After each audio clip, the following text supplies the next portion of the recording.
Nag-pruning ako ng aking pananim na kalabasa.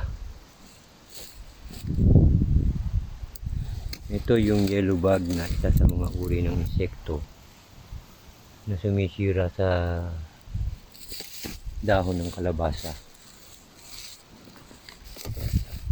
Karaniwan naman tong yellow bug o kutitap, ang kinakain niyang dahon ng kalabasa ay yung parting magulang na, yung mga murang dahon, yung talbos, yun yung kinakain.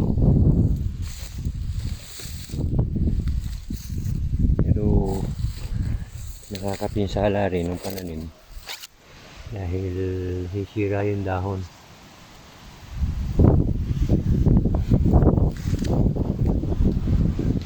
Dito lang po, brothers and sisters, nakita ko lang ng isa pang uri ng kulisap na karaniwang sumisira